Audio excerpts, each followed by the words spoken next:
अस्सलाम वालेकुम दोस्तों, मैं हूं जली और आप अली स्किल यूट्यूब चैनल देखते हैं। दोस्तों, अरशद शरीफ केस में एक बहुत बड़ा पेशरफ्त हो चुका है। बहुत सारे इंकशाफात जो है वो वक़ार अहमद ने खोल कर रख दिए हैं इंटेलिजेंस एजेंसीज़ के सामने, और हमारा जो कमीशन टीम यहाँ से गया हुआ है कीनिया, तो उसके सामने जो है वो सब कुछ बयान किया है। एक और शख्स भी इसमें शामिल हो चुका है, तारिक इसका नाम है। उसका जो पूरा स्टोरी है वो किस तरह दुबई से कीनिया गया, किसने वहाँ पर पहुँचाया, वो मैं आपके साथ वीडियो के आखिर में शेयर करता हूँ। लेकिन इससे पहले मैं आपको लॉन्ग मार्च के अपडेट्स बताता हूँ, क्योंकि मैंने आपको बताया था कि लॉन्ग मार्च की जो अपडेट्स है वो मैं आपके साथ शेयर करता रहूँगा। तो इमरान खान का जो लॉन्ग मार्च है वो अपनी मंजिल की तरफ रवा दवा है। गुजरानवाला में कल उसने एक ख़िताब किया बहुत ज़बरदस्त तरीके से, और फिर वहाँ से निकल गई। उसका लॉन्ग मार्च जो है वो अब इस्लामाबाद की तरफ रवा दवा है। तो गुजरानवाला में तो वो सारी बातें इमरान खान ने की जो वो हर तकरीर में करते हैं, हर जगह पर जब रुक जाते हैं तो वो करते हैं। लेकिन उसमें से जो अहम है वो मैं आपके सामने रख देता हूँ, ठीक है। सबसे पहले तो इमरान खान ने चीफ जस्टिस ऑफ पाकिस्तान साहब से एक रिक्वेस्ट की कि मैं आपसे ये रिक्वेस्ट करता हूँ कि अपनी शहरियों को तहफ़्फ़ुज़ दे। लोगों की आंखें सिर्फ आपकी तरफ है कि कब आपका जो इंसाफ है वो लोगों पे नाफिज होगा, और आप कहेंगे कि लोगों को इंसाफ मिले। तो लोग आपसे ही उम्मीद रखते हैं, बाकी लोगों से तो उम्मीद ख़त्म हो चुका है। तो मैं आपसे ये रिक्वेस्ट करता हूँ कि अपने लोगों की तहफ़्फ़ुज़ के लिए कुछ करें, क्योंकि हमारे अब भी बहुत सारे सहाफ़ी ऐसे हैं जिसको जान के ख़तरे तक लाहक है। और इसमें से जो इरशाद भट्टी साहब है वो तो मुल्क छोड़ कर गई, क्योंकि उनको भी बहुत सारी धमकियाँ जो है वो मिलते थे। इमरान रियाज़ ख़ान जो है उनको वो तो बताते रहते हैं कि मेरे साथ ये हुआ। और मैंने कल भी आपको बताया था कि जब अरशद शरीफ साहब जो है वो उसका मौत हो चुका था, तो इमरान रियाज़ ख़ान जो है उसके घर गई थी। तो इमरान रियाज़ ख़ान ने बताया कि मेरे पास एक शख्स आ गया, वो मेरे सामने बैठ गया और उसने अपना मोबाइल निकाला, उसने मुझे एक तस्वीर दिखाई कि ये आपका घर है। मैंने कहा हाँ कि ये मेरा घर है। फिर उसने एक और तस्वीर दिखाया कि अब यहाँ पर आप इस्लामाबाद में ठहरे हुई है, और फिर उसने एक तीसरा तस्वीर दिखाया कि ये आपका कमरा है। इसके बाद उन्होंने बताया कि बाकी तो आप समझ गई।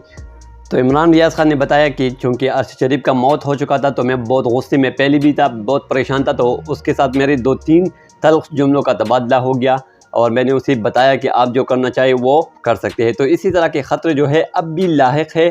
तो इमरान खान ने अपने ख़िताब में सबसे पहले चीफ जस्टिस ऑफ पाकिस्तान से ये रिक्वेस्ट की कि अपने लोगों को तहफ़्फ़ुज़ दे, अपने लोगों की जान के लिए कुछ न कुछ करे, उसको कुछ न कुछ इंसाफ आप प्रोवाइड करें। लोग सिर्फ आपसे उम्मीदें रखी हुई है। इसके बाद बाकी वो सारे बातें किए जो वो हर ख़िताब में करते हैं, वो चाहे इस्टेब्लिशमेंट के ख़िलाफ़ हो, चाहे इम्पोर्टेड हुकूमत के ख़िलाफ़ हो। वो मैं आपके साथ शेयर नहीं करना चाहता, क्योंकि वीडियो फिर बहुत ज़्यादा लंबी हो जाएगी। अब मैं आता हूँ अरशद शरीफ केस के हवाले से जो बड़े इंकशाफात हुई है, और वो वक़ार अहमद की तरफ से की गई है। जो पहले 2 नाम आते थे कि एक वक़ार अहमद और दूसरा जो उसके साथ गाड़ी में बैठा हुआ था खुर्रम अहमद, जो वक़ार अहमद का भाई है। तो उसकी तरफ से कुछ इंकशाफात हुई है, वो जो कि इंटेलिजेंस फोर्सेस के साथ है, यानी तहक़ीक़ाती टीम जो वहाँ पर भेजी गई है उसके साथ वो है वक़ार अहमद। तो उन्होंने जो कुछ बताया मैं आपके सामने रख देता हूँ। सबसे पहले तो उन्होंने ये बताया कि अरशद शरीफ जो है वो दुबई से कीनिया कैसे पहुँचा। तो उसने ये बताया कि वहाँ पर मेरा एक दोस्त है, उसका नाम तारिक है, उसने मुझे कॉल किया, यानी तारिक ने वक़ार को कॉल किया। और वक़ार ये बता रहे कि उसने मुझे ये बताया कि हमारा एक दोस्त है यहाँ पर मेरे पास दुबई में अब रहता है, और दुबई में उनको बहुत सारे मुश्किलात का सामना है। तो अगर आप इसको थोड़े दिन के लिए अपने घर में अपॉर्ट कर सकते हैं, अपनी रिहाइश गाह में अपॉर्ट कर सकते हैं, तो मैं इसको भेज देता हूँ कीनिया में, वहाँ पर आप इसको थोड़े दिनों के लिए रखें। तो वक़ार कहता है कि मैंने उनको बताया कि ठीक है, मैं उनके लिए इंतज़ामात करता हूँ वीज़े का या फिर पासपोर्ट वगैरह का, जितनी भी हो सके मुझसे कि यहाँ पर जो लीगल तरीक़ाकार है कि किस तरह इसको पहुँचाया जाए, तो मैं वो करता हूँ। इसके बाद वक़ार ने कहा कि मैंने वो सब चीज़ें जो है वो अपने हाथों से की, और अरशद शरीफ को जो है वो दुबई से भेजा गया कीनिया।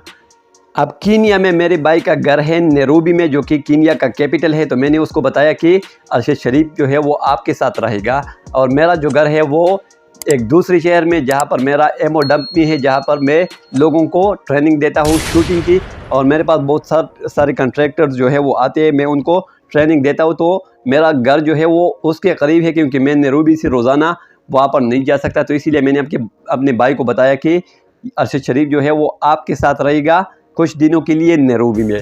तो वो नैरोबी में रहते थे, 1 महीना तकरीबन उनका हो चुका था। तो एक दिन जो है वो खुरम मेरे एमोडम पे आते थे, तो वो अर्शद शरीफ ने उसको बताया कि मैं भी आपके साथ जा रहा हूँ। तो वो रात के टाइम पे जो है वो मेरे एमोडम पे आ गई।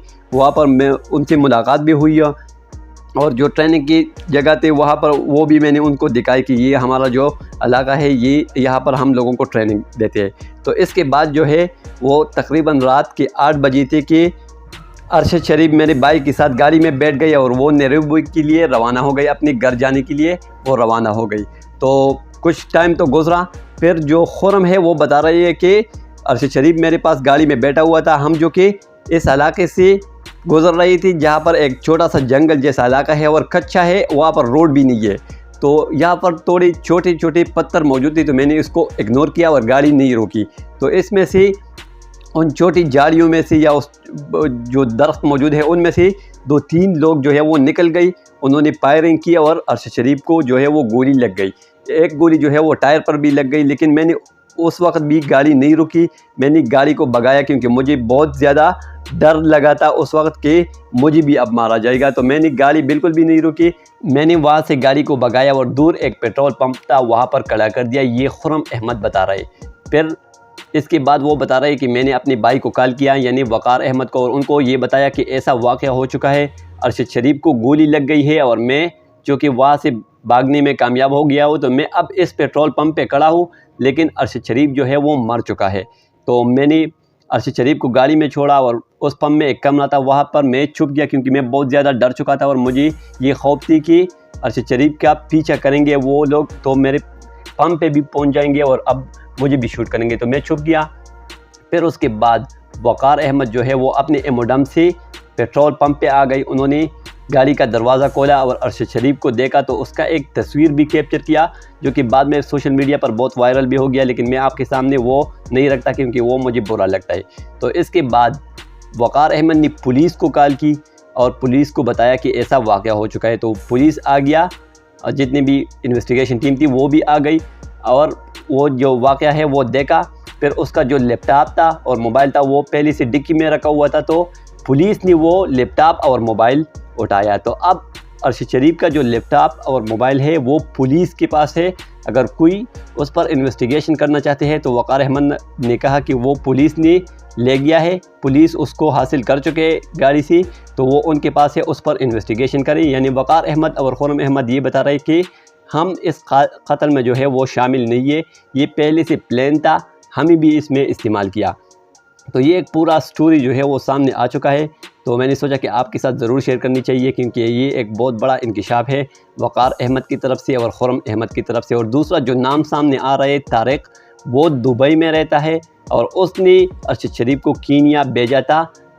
ऐसा वक़ार अहमद बता रहे कि उसने मुझे कॉल करके ऐसा बताया था कि अर्शद शरीफ को ख़तरात लाहिक़ है, तो आप इसे कुछ दिनों के लिए वहाँ पर अपोर्ट करें। तो हमारी जो इन्वेस्टिगेशन टीम है वो अब भी काम करते हैं, देखते हैं और क्या होता है। जो भी अपडेट आएगा तो मैं आपके साथ शेयर करता रहूँगा। मिलते हैं एक और वीडियो के साथ, तब तक के लिए अल्लाह हाफ़िज़।